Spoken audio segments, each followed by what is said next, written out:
بات علامہ صاحب جو بیان فرما رہے ہیں کہ ایک طرف مولا علی کے لیے فرما رہے ہیں، دوسری طرف صدیق اکبر رضی اللہ تعالیٰ عنہ کے لیے کہہ رہے ہیں کہ میں سب کے احسانوں کا بدلہ اتار دیا، لیکن ابو بکر کے احسانوں کا بدلہ اللہ تعالیٰ خود ادا فرمائے گا۔ اس کے بعد عمر، میرے بعد کوئی نبی ہوتا تو وہ عمر ہوتے۔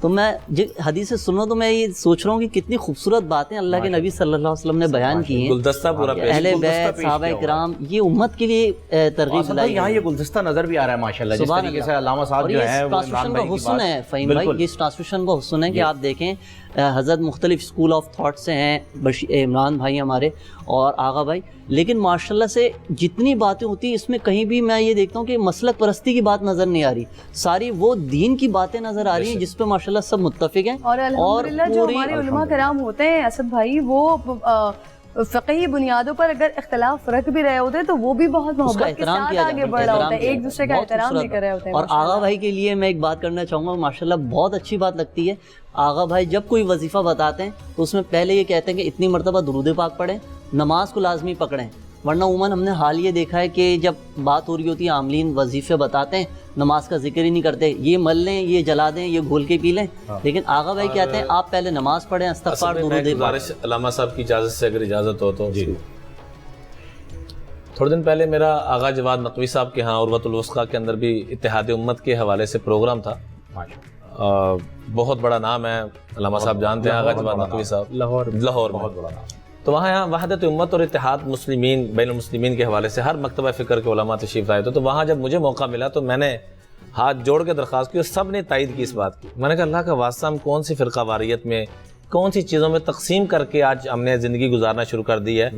کچھ فرقے نے اللہ پہ قبضہ کر لیا، بلکہ میں نے تو نام لیا، میں نے کہا ہمارے اہل حدیثوں نے اللہ پہ قبضہ کر لیا، اور میں ہاتھ جوڑ کے درخواست کروں گا یہ اللہ کسی کی ملکیت نہیں ہے۔ بالکل بریلوی بھائیوں نے حضور صلی اللہ علیہ وسلم پہ قبضہ کر لیا، اور دیوبندیوں نے صحابہ پہ قبضہ کر لیا، اہل تشیع نے اہل بیت پہ قبضہ کر لیا، یہ کسی کا قبضہ نہیں۔ یہاں تو ہندو کہہ رہے ہیں، ہندو کیا کہہ رہے ہیں، یہ ارض مدینہ ہے کہ فردوس سے بری، ذرہ ہے جو شہر کا وہ ماہی مبی، ہندو ہوں بہت دور ہوں اسلام سے لیکن پر مجھ کو بھی محمد کی شفاعت کا یقین۔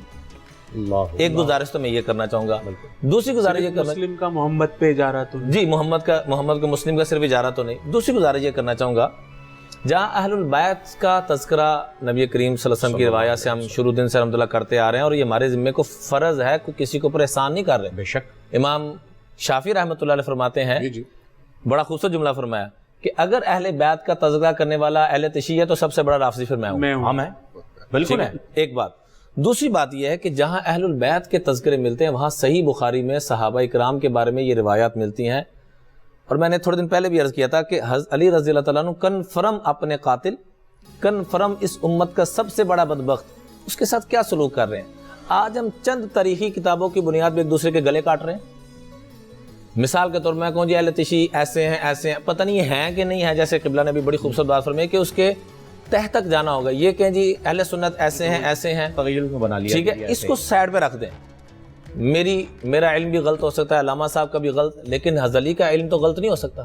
سبحان اللہ، جن کے بارے میں اللہ بے شک، جن باب العلم، جن کے بارے میں فرمایا انا مدینۃ العلم وعلی بابھا، اور جن کے بارے میں یہ فرمایا اقضاہم علی، میری امت کا سب سے بڑا قوت فیصلہ سیدنا ابوبکر صدیق، سیدنا عمر فاروق، سیدنا عثمان غنی، ان سب کے ادوار میں قاضی کون ہوتے تھے؟ سیدنا علی المرتضیٰ، سبحان اللہ، یوں آپس میں جڑے ہوئے تھے، اور ان کے بارے میں اللہ کے محبوب نے فرمایا علیہ الصلوۃ والسلام اقضاہم علی، کہ میری امت کا سب سے بڑا جج اور قاضی علی المرتضیٰ ہے۔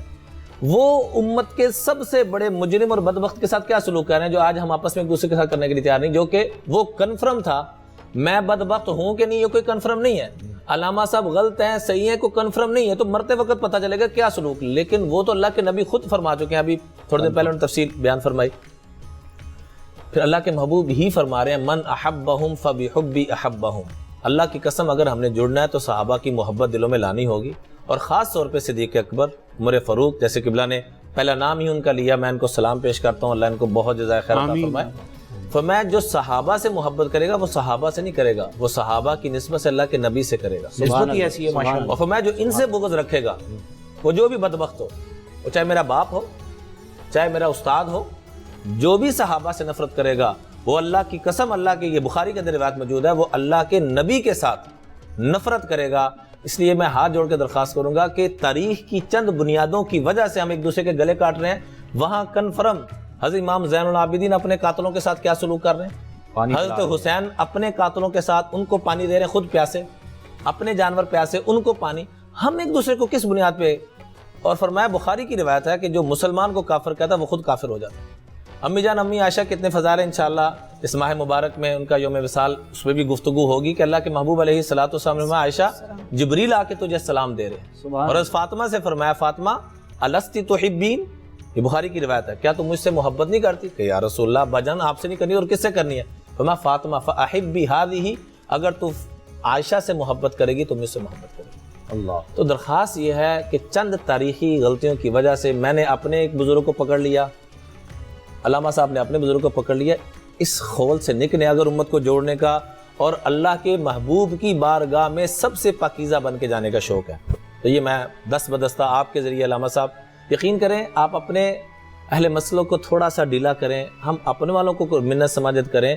ہم ایک ہیں جو غلطی ہیں، اختلافات ہیں، صحابہ کرام میں اختلافات ہوا، حسنین کریمین میں اختلاف ہوا، بخاری کے اندر روایات ضعیف ہیں. تو آپ جیسے آپ تھوڑے دن پہلے بڑی خوبصورت آپ بات فرما رہے تھے، تو ان چیزوں کی بنیاد پہ ایک دوسرے کو قتل کر دینا، ایک تو یہ درخواست.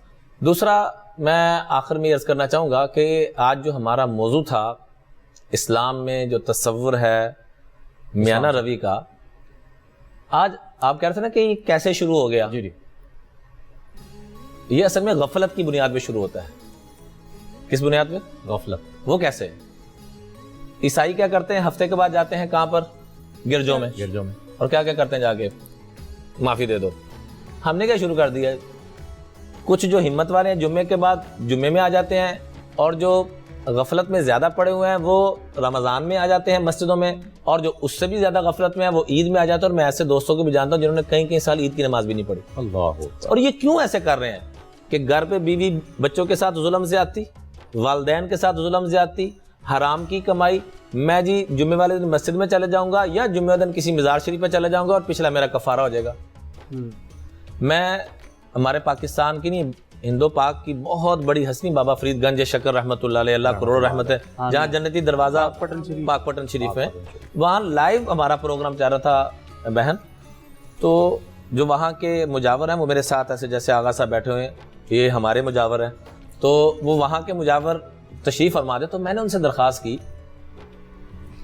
کہ یہ پتھر کا، یہ دروازے کا جنتی ہونا، نظام الدین اولیاء بہت بڑے اللہ والے گزرے ہیں، ان کی خواب میں آیا کہ رب کی یہاں رحمتیں، اور ہم پہلے بھی یہ تذکر کر چکے ہیں کہ اللہ کے نیک بندوں کی بہشتی دروازے رحمتیں برکتیں اترتی ہیں. میں نے کہا اس نسبت سے ہم اس کو بہشتی دروازہ کہتے ہیں. کیا سارا سال ایک آدمی حرام کماتا رہے؟ اللہ اکبر. سارا سال والدین کے آنسو نکلواتا رہے اور بیوی بچوں کی بد دعائیں لیتا رہے، ہمسایوں کی بد دعائیں، اپنے کولیگز کی، اور سال کے بعد آ کے کہ میں جنتی دروازے سے گزر گیا ہوں تو وہ جنتی بن جائے گا؟ تو انہوں نے یقین کریں، اللہ ان کو جزائے خیر عطا فرمائے، تائید فرمائی 100% کہ آپ بالکل صحیح فرما رہے ہیں، وہ جنتی نہیں بنے گا.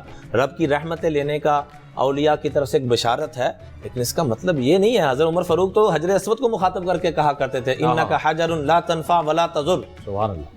پاک پتن والا جنتی دروازہ تو ایک اللہ والوں کی خواب ہے، اور یہ تو صحیح بخاری مسلم صحیح ستہ میں موجود ہے، نہج البلاغہ میں موجود ہے حجر اسود کے بارے میں کہ جنتی پتھر ہے. لیکن اس کو بھی مخاطب کر کے صحابہ کرام اہل بیت کیا کہا کرتے تھے؟ انک حجر لا تنفع ولا تضر.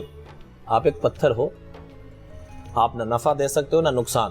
لولا قبل رسول اللہ ما قبلتک، اگر اللہ کے رسول نے آپ کو چوما نہ آتا تو ہم بھی نہ چومتے. آج غفلت کی بنیاد پہ فہیم بھائی ہم اپنا وہ جیسے عیسائی جاتے ہیں ہم بھی اسی روش پہ، جیسے پہلے مسلمان، میں نے حضرت ادریس علیہ السلام کا قرآن پاک سے واقعہ ذکر کیا کہ 5 ان کے بیٹے تھے، وہ بڑے ہی نیک تھے واقعتاً، ان کا مجسمہ پہلے بنایا کہ ان کی یاد سے ملا یاد آتا رہے گا. آج ہم نے اللہ والوں کا مذاق بنایا. اللہ کی قسم ان کو راحت پہنچانے کی بجائے رب کعبہ کی قسم ان کو تکلیف. میں نے اپنے اساتذہ کو دیکھا کہ اولیاء کرام کی، بابا فرید گنج شکر، لاہور علی داتا دربار، کیا ان کا فیض تھا اللہ کی قسم. اور ہمارے پیر و مرشد فرمایا کرتے تھے کہ جب لاہور جاؤ کوئی کام تمہارا رہتا ہے تو رہ جائے، داتا صاحب کی نگری میں جا کے سلام پیش کر کے وہاں فیوز و برکات حاضری نہیں رہنی چاہیے، حاضری نہیں رہنی چاہیے داتا صاحب. ولیوں کے قرب میں دعائیں قبول ہوتی ہیں، ان کے قرب میں دعائیں قبول ہوتی ہیں. لیکن ہم نے آج کیا کر لیا، انہوں نے اپنا سارا کچھ قربان کیا، ہم نے ان کے نام پہ اپنی خواہشات کو اوپر کر کے دین سارا قربان کر دیا. ایگزیکٹلی. اور ہم جب اللہ کے آگے ہاتھ اٹھاتے ہیں تو وہ بھی اپنی خواہشات کے لیے اٹھاتے ہیں، یا اللہ ہمیں یہ دے دیں، یا اللہ وہ کر دیں، یا اللہ رتبہ بڑھا دیں. پرنور سحر اور ذکر خدا، نبیوں کی مدح سرائی. پیغام سنا اے باد صبا، پرکیف صاحب آئی. پوشیدہ ہے ایمان کی راہ اللہ کی کتاب مقدس میں.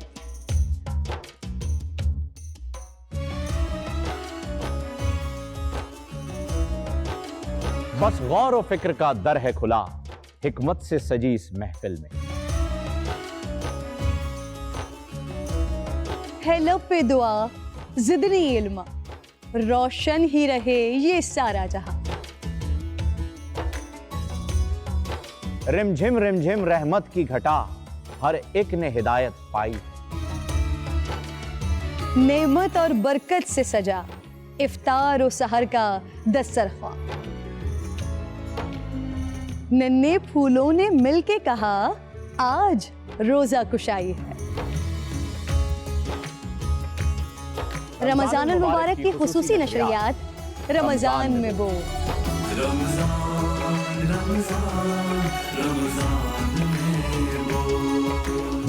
رمضان المبارک کی خصوصی نشریات رمضان میں بول، فہیم خان اور کرن ناز کے ساتھ روزانہ صبح 3 بجے سحر ٹرانسمیشن اور شام 5:30 بجے افطار ٹرانسمیشن، صرف بول انٹرٹینمنٹ پر.